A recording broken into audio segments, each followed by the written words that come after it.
Zawsze mamy plany, mamy marzenie, chcielibyśmy to osiągnąć i uczymy się pokory, ale też odnosimy sukcesy. Może jakiś mały sukces, później próbujemy to poprawić i wtedy szukamy wiedzy, jak możemy to poprawić. Zaczynamy myśleć o tym, jaki błąd robiłem, co przegapiłem w poprzednim roku. W następnym roku dostanę kolejną szansę, kolejną wiosnę. Ten zawód rolnika jest taki bardzo wartościowy, bo człowiek tak naprawdę się dużo uczy o sobie. W lipcu wycina się gałęzi z żywopłotu i powieszy się takie pędki, nawet duże pędy, tak jak mamy na górze u kus. Ale to jest pracochłonne, ale to jest dobrze, jak właśnie masz żywopłoty, że zwierzęta mają też latem dostęp do żywopłotów i liszczy jedzą, że nie jedzą tylko trawę, tylko też liszczy. Są takie syzyfusowe prace, ale to się nie da uniknąć, po prostu czasem tak jest. I to trzeba być elastyczny i myślę, że wiele osób dzisiaj jest nieelastyczny, że uczą się rutyny i myślą, że raz mogą się nauczyć i mają już tą wiedzę i wtedy się uda, ale tak nie jest. W rolnictwie to trzeba się ciągle dopasować. Jestem tutaj 32 lata i żaden rok się nie powtórzył jak poprzedni. To jest styl życia, to nie jest tylko zawód.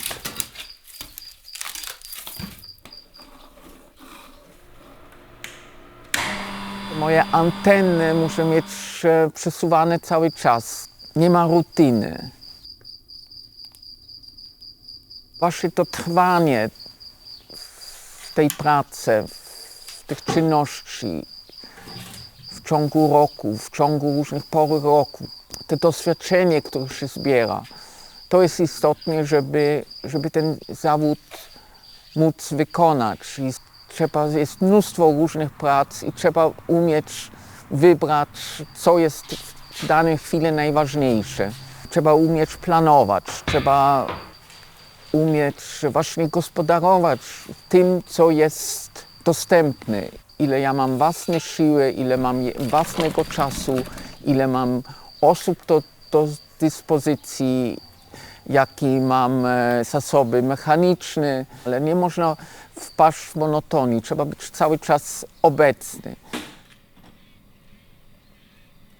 Dla mnie było od początku ważne i tego też się nauczyłem od tych pierwszych pionierów, którzy pracowałem w Szwajcarii,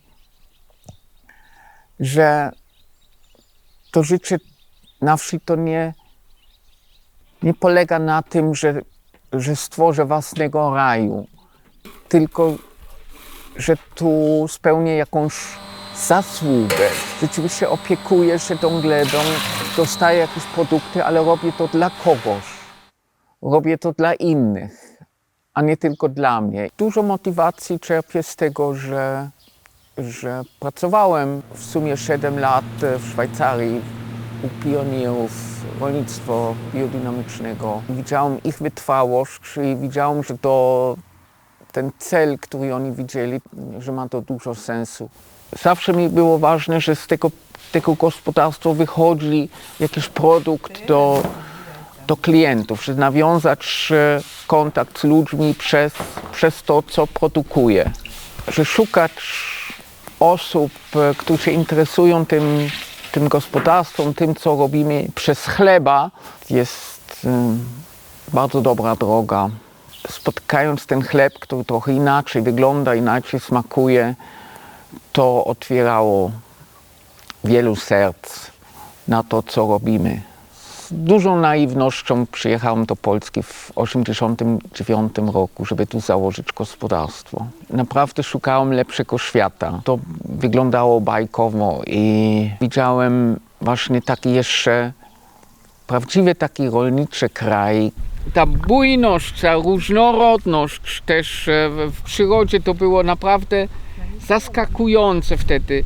Wtedy się mówiło, że co czwartek bocian jest polski. 32 lata już krowy hoduję tutaj. Pierwszą krowę pożyczyłem jak tu zacząłem w 89 roku i od tego czasu wszystkie krowy tu się urodziły. Zwierzęta są całe lato na zewnątrz, nie są na uwięzi. Podstawą to są przeżuwacze, to jest bydło, żeby coś w ogóle urosło na tej glebie.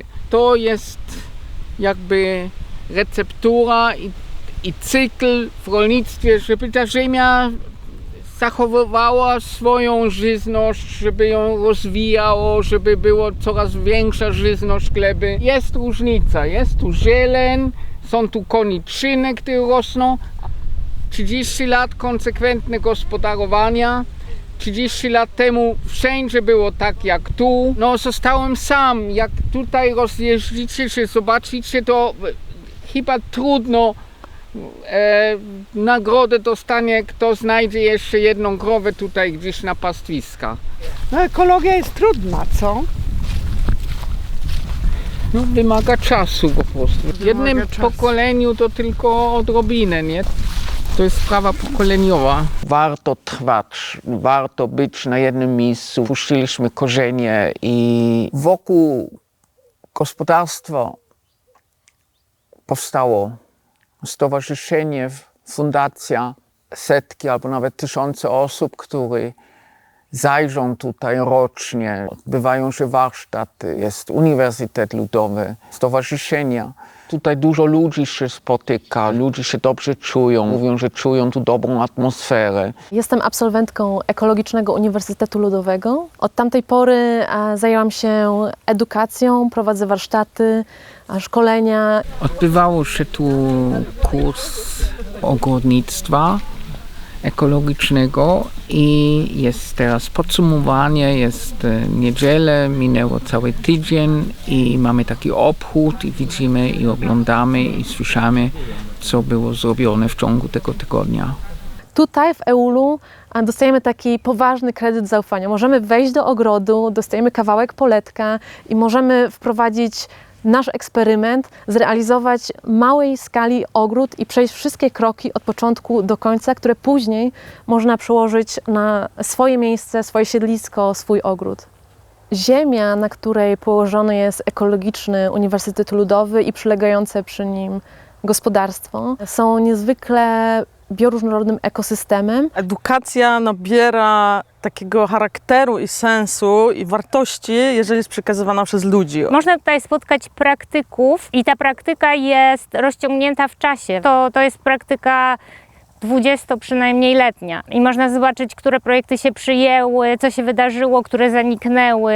Międzypokoleniowość jest tutaj tak ważna, bo mamy do czynienia wtedy z czymś, czego nigdy nie znajdziemy w książce. Zobaczenie mniej więcej spojrzenia takiego rolnika ekologicznego i troskę o zwierzęta, nie tylko które posiada, ale też o zwierzęta dzikie, o przyrodę, o bioróżnorodność, jednak tak buduje i pozwala dostrzec w ogóle piękno w tym wszystkim otaczającym nam świecie. Widzimy w ciągu ostatnich 10 lat, że pojawiło się nowe pokolenie, które tu stąd też czerpiały, czy z tych innych inicjatywach i które działają i pracują w tym kierunku, które założą gospodarstwa, które już mają gospodarstwa i które to prowadzą, przetrwają i trwają dzięki temu, że się tu coś nauczyli i dzięki temu, że daliśmy im też jakiś przykład.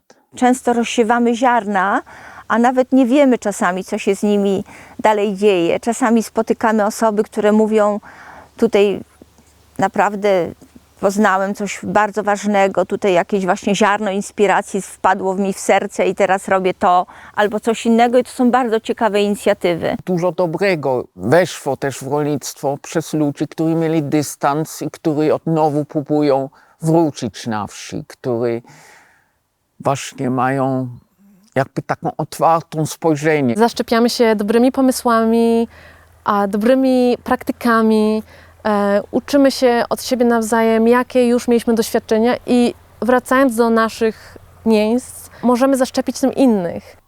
Że nie trzeba wgławić przyrody, że można z nią współpracować, że można ją pobudzić, że można jakby zachęcić tą przyrodę, żeby rodziło, żeby nam coś dała. cały czas próbujemy jakby to udowodnić, próbujemy dojść do takiego sposobu gospodarowania. I to jest taka duża motywacja, żeby spróbować pokazać, czy to jest możliwe. Miejsce, gdzie można tą nadzieję pielęgnować, rozwijać, krzewić, to jest bardzo, bardzo potrzebne nam wszystkim. I jestem szczęśliwy, że mogę brać w takim eksperymencie, można powiedzieć. Czy można to chociaż w takim mikroprojekcie pokazać? Żyją wśród nas starzy gospodarze. Szacunek niesiemy im na ręce w darze. Całe życie w pole i po czyich pracę nie mówili nigdy, że się nie opłaca. Daj Boże, by kolejny rok wśród nas żyli i młodym szacunek do pracy wpoili.